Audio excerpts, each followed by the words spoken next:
అక్కడ బంగారు వీధులలో తిరగాలి అని అంటే ఇక్కడ ఇరుకైన మార్గంలో నడవాలి. మరి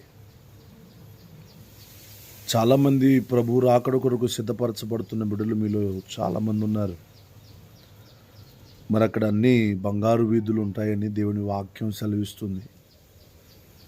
ఎన్నో పాటలు రచించారు, పాడుతూ ఉన్నారు, ఆరాధన చేస్తూ ఉన్నారు. మరి అక్కడ బంగారు వీధులలో తిరగాలి అని అంటే ఇక్కడ ఇరుకైన మార్గంలో నడవటానికి చాలామంది ఇష్టపడట్లేదు.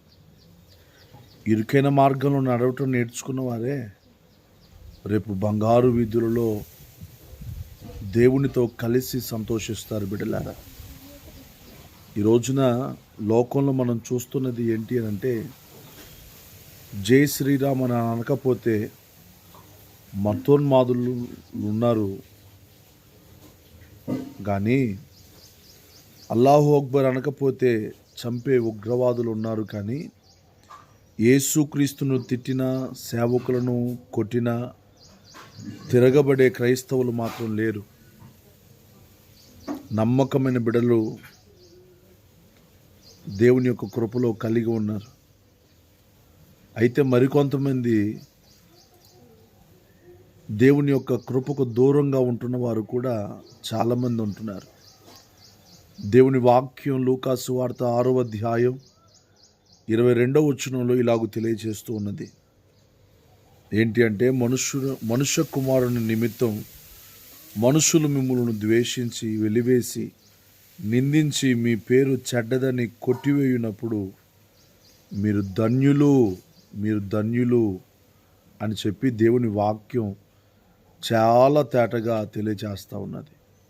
గనుక ఈ ఉదయకాల సమయంలో మీ హృదయాలలోనికి మాటలు తీసుకొని వెళ్ళండి.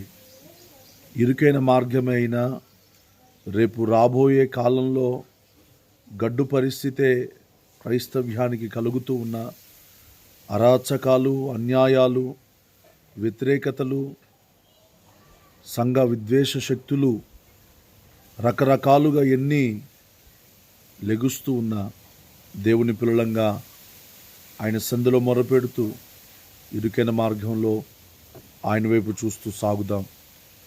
అట్టి బలం కావాలని ప్రభుని అడుగుదాం.